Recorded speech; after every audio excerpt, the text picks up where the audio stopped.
Welcome back to Social Pulse Podcast Retail Edition, where we're digging into the challenges, successes, and stories of social media community professionals in the industry, just like you. Subscribe to gain valuable insights that you'll be able to apply to your own work and social presence from each and every episode. Now, social media marketing has come a long way. Mixed reality, artificial intelligence, wearables, and that's just the last 3 months. For retail marketers, developments like these are not just fads, they're challenges to be met, understood, and potentially leveraged as opportunities. But how do you know what new features or apps should be leaned into and which ones should be ignored? How do you not only keep up with all the developments to Facebook and the rest of Meta's family of apps, but position yourself to actually come out ahead? That's exactly what Mari Smith is going to talk to us about. Often referred to as the Queen of Facebook, Mari Smith is widely known as the premier Facebook marketing expert and a top social media thought leader. Forbes describes Mari as the preeminent Facebook expert. Even Facebook asks for her help.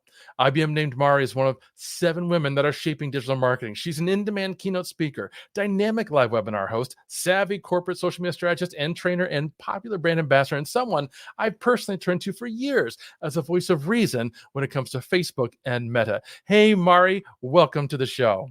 Oh, thank you so much, Mike. I am honored to be here. Thank you for that lovely introduction. Absolutely. So thrilled to have you here. Let's dive right into today's topic, how Mhm. retail marketers can keep up with all the changes in social media overall and Facebook and the rest of Meta's family of apps specifically, because there's a lot going on right now. If you're a retail social media manager today, how do you manage all this information? Wow. Yeah, I would say the number one key is curation. Be really, really good, extremely good at curating. Now, you're like, okay, Mario, well, that means I have to go to all these sources and cherry pick. But you could have identified trusted sources that are going to do the curation for you. Even so, like for example, you might subscribe to a newsletter that summarizes all the social media updates for you and puts their spin on it. I really encourage social media managers to have their own spin, to be able to interpret what's happening in the landscape. And I specialize mostly in Facebook, Meta platforms, but to be able to put your own interpretation, go, okay, I see this update. Now, how does this affect me? How does this affect my brand that I work for, my role? Is this something I really need to pay attention to? So maybe you have like a favorites list on Facebook or Instagram, top people that you follow. I absolutely recommend, of course, subscribing to select newsletters. You've got certain podcasts. I love that you're doing this podcast here, Mike, and maybe even joining a social media training a group or club. I know like Social Media Examiner has their society. For me, for example, right now with AI and specifically how generative AI and AI developments in general are impacting the world of social media and marketers. I really love to follow Paul Raitzer, the CEO and founder of the Marketing AI Institute, and he has the Artificial Intelligence podcast, Paul Raitzer, Mike Kaput. And then maybe, I was thinking about this, and if it makes sense in your business and your company, maybe there's an internal role. It might be part of the social media manager's job, but internal role would be someone whose sole job is to be a chief curator, a chief summarizer, someone who does consume huge amounts of news and updates and follows all of these leaders and then distills that into summaries, extracting only what needs to be shared with you and impacting your job as a retail social media manager. And then, of course, we were just talking about AI, so I would interject right in here. You may find that you can turn to a lot of AI tools to provide it certain sources of trusted information, maybe Google Gemini or ChatGPT, and train those tools to read sources of news and then provide you with summaries. That's fantastic. I do believe that someday, very, very soon, we'll simply be able to tell AI who we are, the kinds of things that we're interested in, and the AIs are going to deliver that kind of information to us. And Paul and Mike are a fantastic recommendation. I listen to them personally. I've been listening to them this week. Word of warning and caution to those of you listening to me right now. Their podcast episodes are 2 to 3 times longer than mine. They've got a lot to unpack every single week with AI news. This week was Facebook with Meta AI, and their episode, I think, was an hour and a half long. Yeah, So and they're buckle up, doing a kids. second one. They're doing a second one. You're right, because there was just so much going on this week. And I appreciate because I relate to it so well, your advice about following newsletters. I wake up Yeah. every morning to 6 or 8 newsletters, some marketing, some general news and that sort of thing, and that's my stable every day. But I Mm. also have to say, Mara, you were very humble and not talking about yourself. So those of you listening, and we'll get to Mari, where to follow her in a minute, but you've got to follow Mari, because curating what's happening today in Facebook and Meta overall, this is Mari's superpower. Mm. So follow her, join her group. Again, we'll have all those links and we'll talk about it more in a little bit, because she's going to help you know what you should be paying attention to. But that leads me to my next question, Mari. Mhm. What shouldn't we be paying attention to? Because there's a lot that does happen with the apps, with the networks. Some of its trends, some of its actual features and developments. Are there aspects of Facebook or social media overall that we should steer clear from or avoid paying too much attention to? Oh, okay. I love this question because, and I won't name names. There are definitely folks in the social media industry who that is their specialty to let you know about every nuance. Mm. Oh my God, this button moved from here to here. Oh, you've got this right. It's like, who cares? It's like, I just don't have time to wade through all of those kinds of updates. And so I always have this kind of mantra is like, okay, how will this impact generating more business for me, for my company, for my brand, right? Does this update, this change, this new feature help me to drive more leads, to generate more leads and drive more sales? So generally speaking, I would say most social media managers don't necessarily have to pay attention to every single little nuance, every technical or even aesthetic change. It doesn't have to be at the top of your mind on a daily basis. You can peek in maybe once a week and have a quick skim on some of those newsletters or people that really, posting updates every few minutes. And but otherwise, and I thank you for mentioning following me because that is always something I pride myself on for 17 years now. I can hardly believe it. Specialized in Facebook marketing since 2007. Is that I love to be the voice of reason, the voice of calm, and everybody's like freaking out about something, or even often if everyone's zigging, I like to come along and zag. And you don't have to follow the mainstream. What if you think outside the box here? What if we read between the lines and say, okay, what exactly is Mark Zuckerberg saying here? What exactly is Meta or Facebook doing with this change? Is this really going to be pivotal in impacting your business and how you do your job? So those are the things to think about. So in other words, we shouldn't freak out because the stickers moved and got this jumbled look. We shouldn't panic about that. It's like, whatever. For those of you listening who maybe don't know, that was a recent change to Instagram. When you went to add a sticker to a story, the sticker buttons moved, and there was a lot of panic among some of the subset people in the industry. And that's a perfect example, I think, of the kind of Yeah. thing that we want to avoid. We want to avoid worrying about that. We want to avoid letting that kind of drama and panic into our lives. And to your Mhm. point, focus on the things that are going to actually move the needle for the Yeah. business. And one of those things in particular is AI. AI is not a Mm. fad. It's not going away. It is here. It is. I don't want to go so far as to say it's coming for our jobs. It's not. But we do need to have a far deeper understanding of how AI is going to impact our jobs, our roles, our industry. And we've had some big news yet just this week with Meta AI and how that's being integrated into all of Meta's apps, right? It's Mhm. basically Meta's version of ChatGPT or Gemini. What do you Mhm. think that means to marketers and retailers today? Let me hear your spin on that, that voice of reason when it comes to Meta AI. Well, it's been interesting because I've been watching and paying attention very closely to Mark Zuckerberg. I believe it was February last year that he declared Meta has a turbocharged focus on AI, and then it was later that year, last year, that he said that Meta was focused on building a world-class AI assistant for basically everyone. And then he went to list off, creators, businesses, developers, because the Llama 3 is open source. Developers can build on that. That's great. There's different arguments for open source versus not.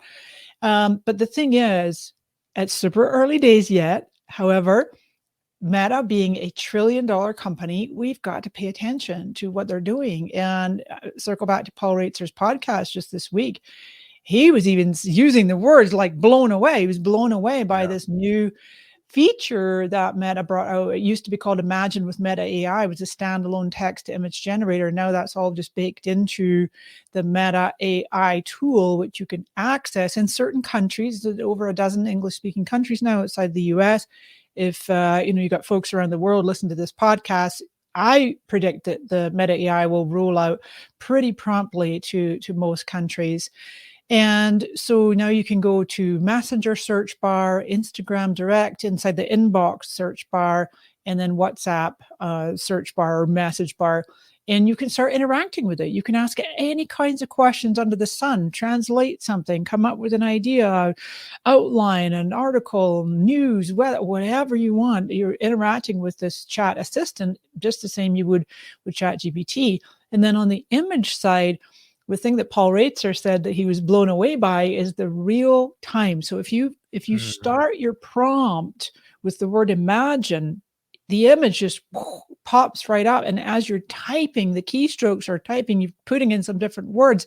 Imagine a cat, who's wearing a unicorn hat, is floating in the clouds, or whatever you're going. Just the minute you're typing the keystrokes, it's popping up in front of you. And so yeah, there's no question that Mark Zuckerberg and team are investing billions, tens of billions it is, into creating the most robust AI infrastructure on the planet. Now, here's the thing that we want to pay attention to as marketers.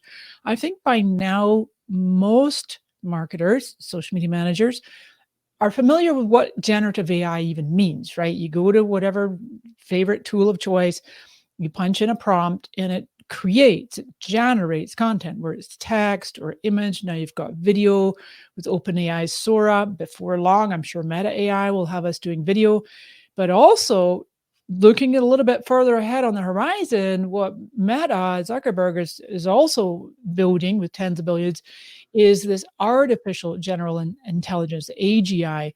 Eventually, these robots will have this autonomous self-control. They'll basically be sentient beings with self-awareness, which I'm sorry, that kind of like creeps me out a bit.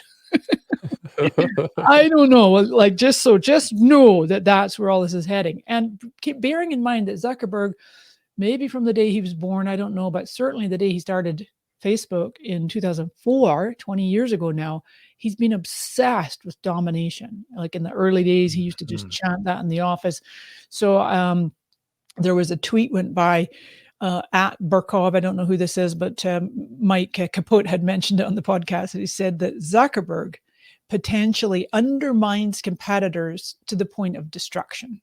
Whoa. Yeah. And that's true. So at some point, as marketers, we might be going, oh my gosh, well, Meta AI is baked into all these tools I'm using anyway. Certainly the apps, I can generate images, animate, just press a button and it animates it. It's real time. I can do all this. It's baked into the apps. And sooner or later, my predictions, we're going to see this Meta AI will be absolutely baked into Meta Business Suite and then Meta Ads Manager. So now you've got everything you need at your fingertips. You won't really need to leave the apps to go generate your content. Where I'm personally quite excited about that will be coming at some point is the ability to use AI to really drill in and analyze our audiences and to create much higher performing ads, not just with the content, the assets, the media, but really understanding and segmenting the audience and then broadening and reaching a wider audience as a result of the integration of AI. Yeah, it's fascinating. And I'm glad you mentioned Paul's podcast specifically. We'll link to that because you're absolutely right. It was something they talked about extensively from a lot of different perspectives. One of which that I want to touch on is, Mark Zuckerberg's motivation. This is not new, folks. You should not have any illusion that this is kind of a new phenomenon here. His favorite quote was Carthago delenda est, which Carthage means Carthage must be destroyed. And he was quoting that back when Google Plus was one of their primary competitors. I wrote about this in Mark Schaefer's blog.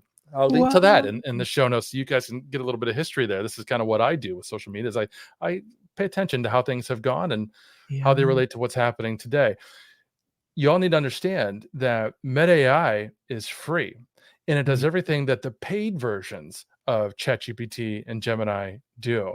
This is presumably, obviously, Mark Zuckerberg has not said this, but those of us watching are seeing this as his approach. His strategy is let's give this away for free to billions, hook them on it, and then, like you said, roll out some additional features and get them using them on our platforms. But to your point, some of the stuff is truly amazing. The real-time image creation, this, folks, is something that definitely you can be using as marketers. I use AI generated images now throughout my blog, and I'm using Dustin Stout's tool Magi, which integrates with Mm. DALL-E 3 and Mhm. Midjourney, because it's just an easier interface. I can go in there and I can say, I want a bear wearing human clothes and a fedora, because I wear fedora hats, in a Star Wars setting.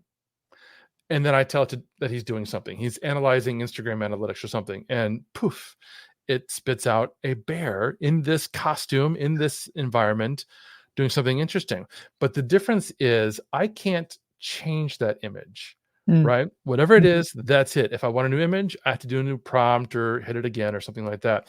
I can't hit backspace and change the words and have it generating real time like Meta AI is. So that's super fascinating to me. And Yeah. I'm glad you brought up Sora. There's all these amazing developments, and really within 2 to 4 years, we're going to see just incredible, mind blowing, massive shifts. I think Mm. in how we live, how we work, how all these things interchange. But today, I feel like we have a lot of social media marketers.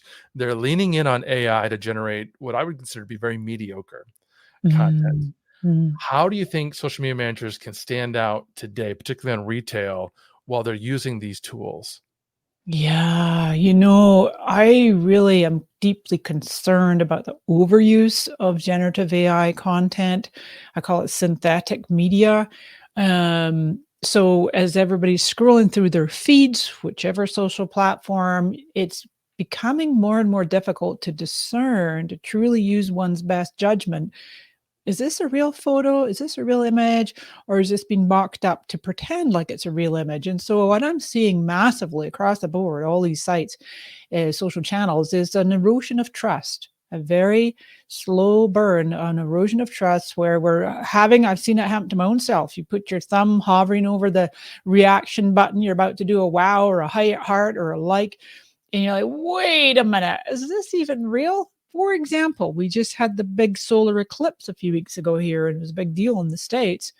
I have never seen so many fake images in my feed about one particular topic. There was one I saw that was in a beautiful shot over Niagara Falls, and it had 7,000 shares.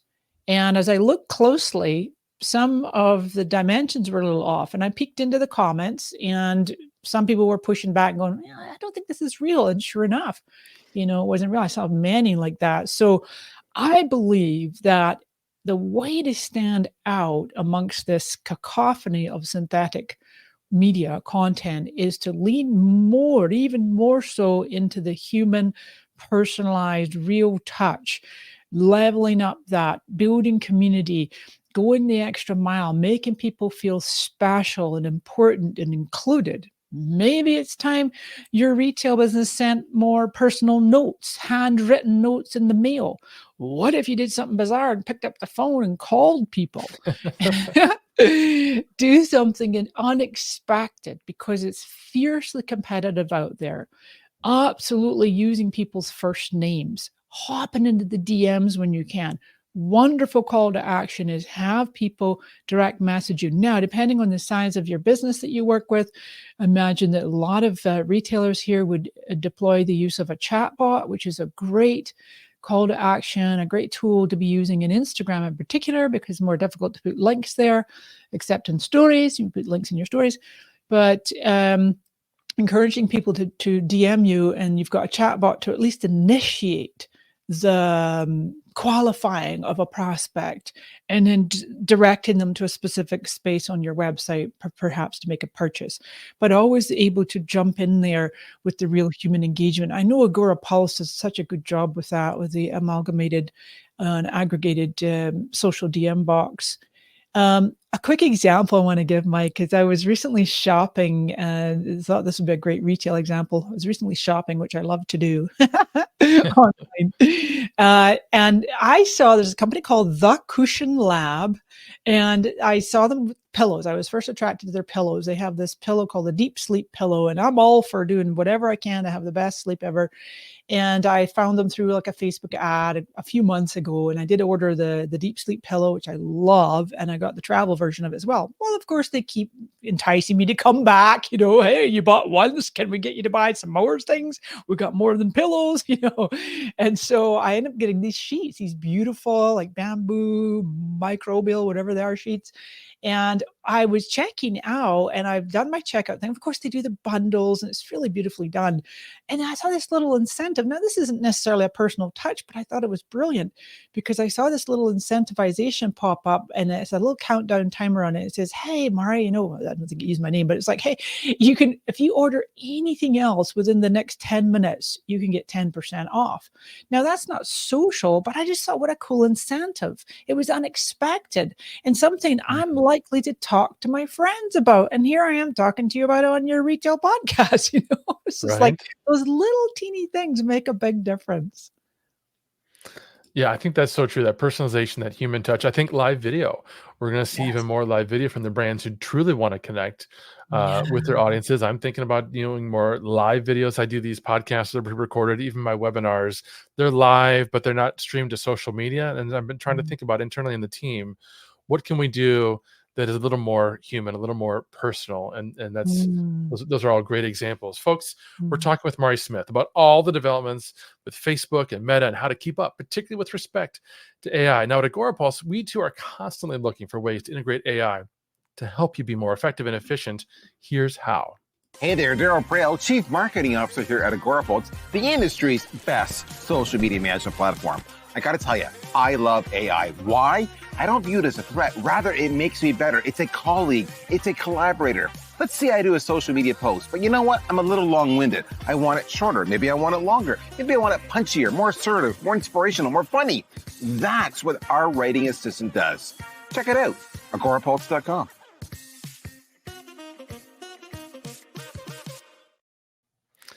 So, Mari, I kind of hinted at this earlier, but I think a lot of marketers today are rightly, I think, concerned about the future of social media and online marketing. Where do you see Facebook marketing specifically heading in the next few years? Gosh. Well, there's no question we're going to see a massive increase in even more generated AI generated synthetic content media. It's all going to become really automated. At the same time, that could also be very homogenized. And, AI has a long way to go in terms of getting people more realistic. So, and I mentioned earlier about trust eroding. I've seen even just some businesses and marketers just say, that's it, we're just going to give up and stop using Facebook altogether. I've seen that over the past year or so because it's just gotten more and more challenging on Facebook. And also because reach is so low. And then you've got the AI powered discovery engine, which pushes Meta says 20%. I actually think it's way more than 20%, but I think they're just being conservative. Of the content that people see in their feeds is from unconnected sources. So it's from people and pages groups even that you don't follow, you've never heard of, and that gets pushed into your feeds in the hopes that you're going to engage with it. Uh, from a user standpoint, it can be quite frustrating because you're like, where's all this my friends? Where's the pages I have signed up to follow? At the same time, Meta has stated it is increasing time on site, maybe 6 or 7% on both Facebook and Instagram. But I feel that we need to revisit what social media success even is. I've been beating this drum now for several years, not just the influence of AI. And I'm here to say that, it's not necessarily the vanity metrics of more and more and more. Just let's get more followers and get a viral reel, a viral TikTok video, get more engagement. And I'll say, none of that actually pays the bills. It's good and it's important. And depending on the size of your brand, you want to have some decent content and engagement going on.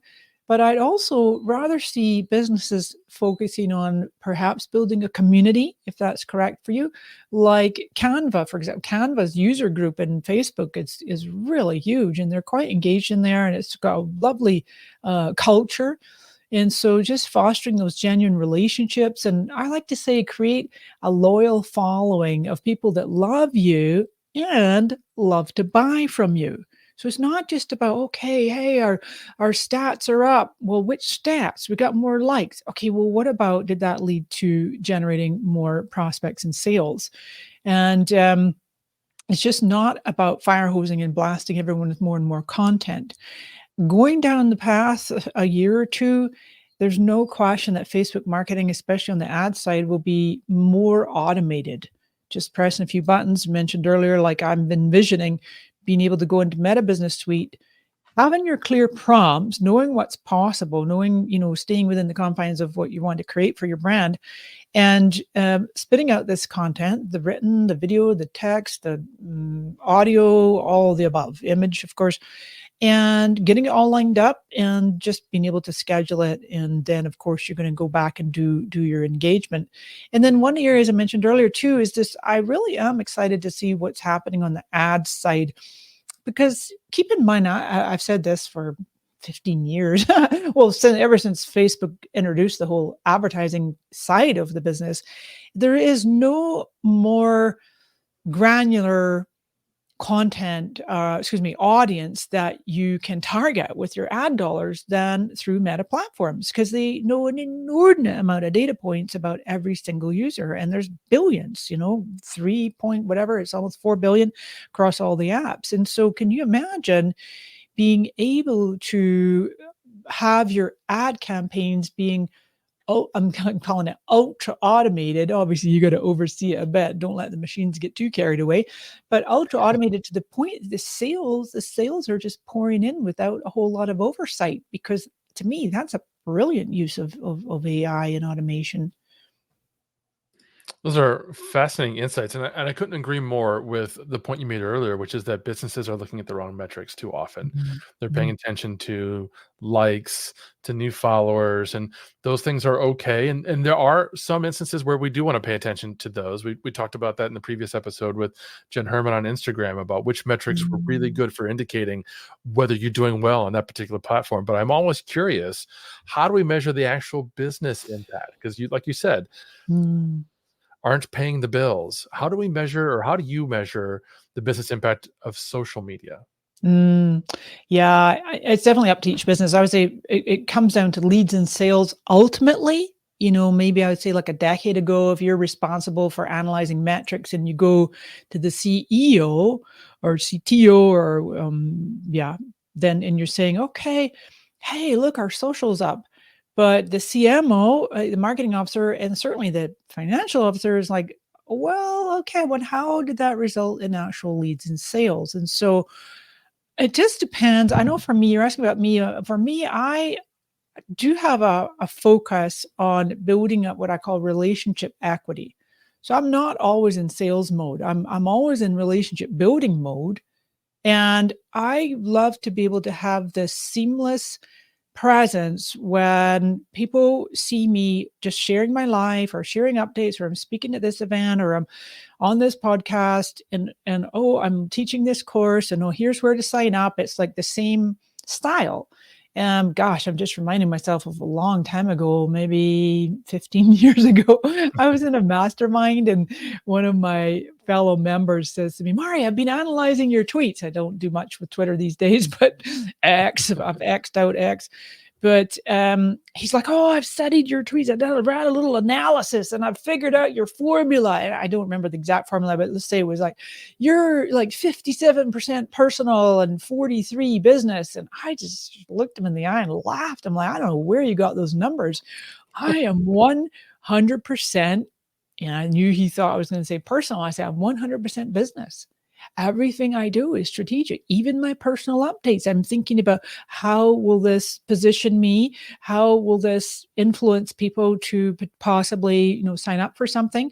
obviously being true to myself. So back to this aspect of relationship equity, I'm always on a mission to cultivate deep trust, respect, and to have, I'm not interested in a fickle audience. I'd rather have a smaller audience that's extremely brand loyal.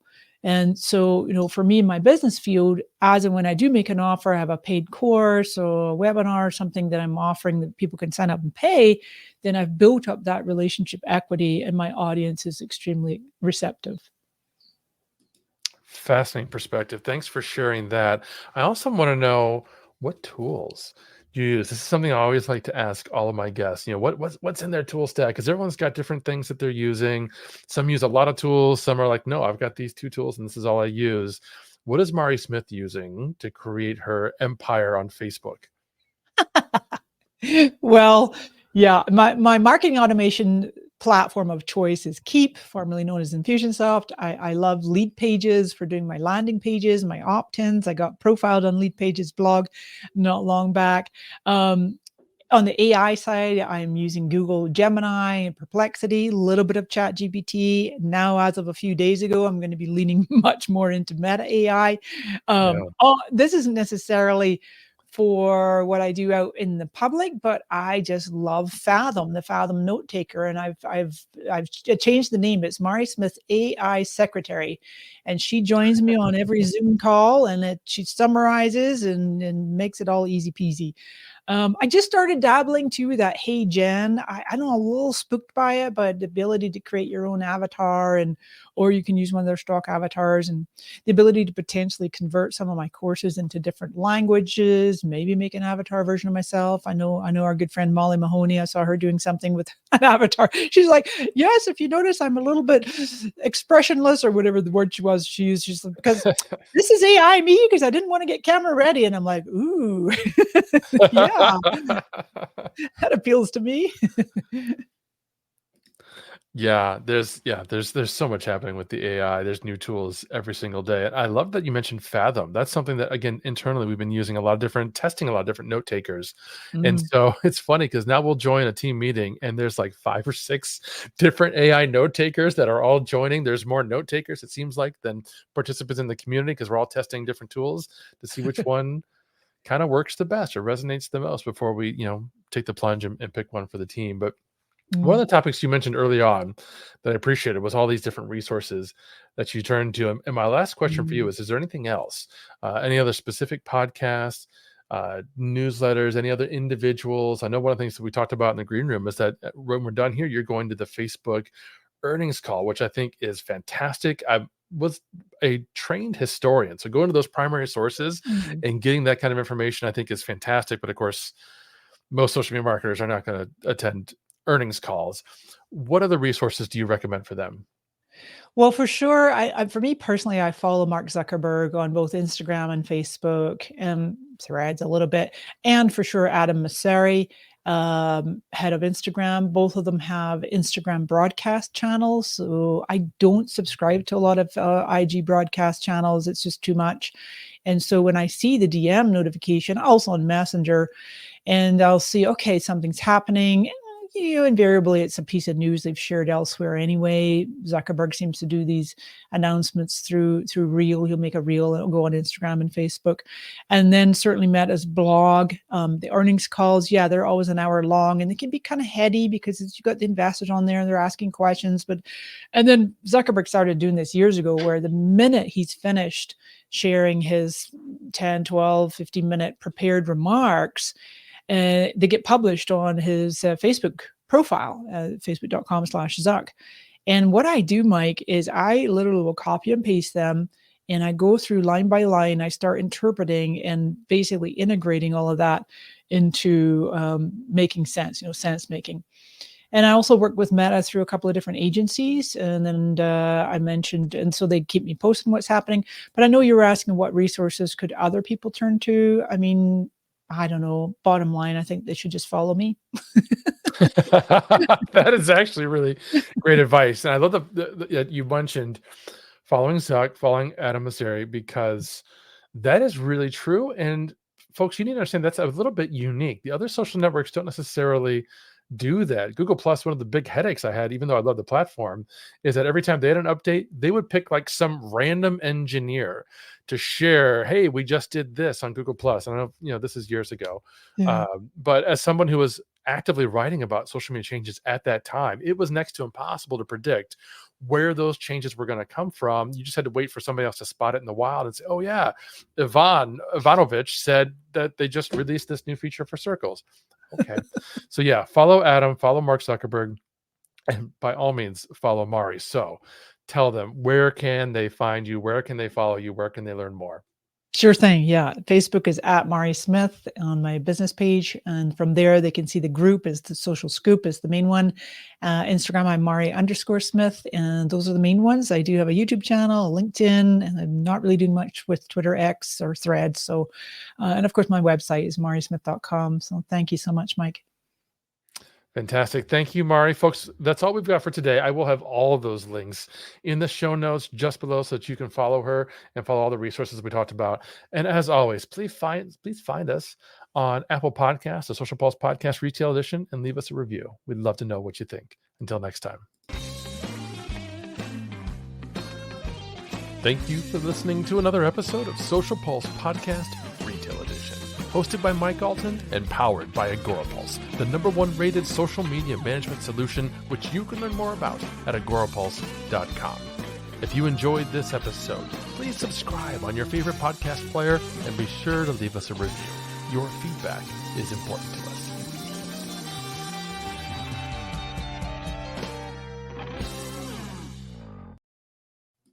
This podcast is heard along the Marketing Podcast Network. For more great marketing podcasts, visit marketingpodcasts.net.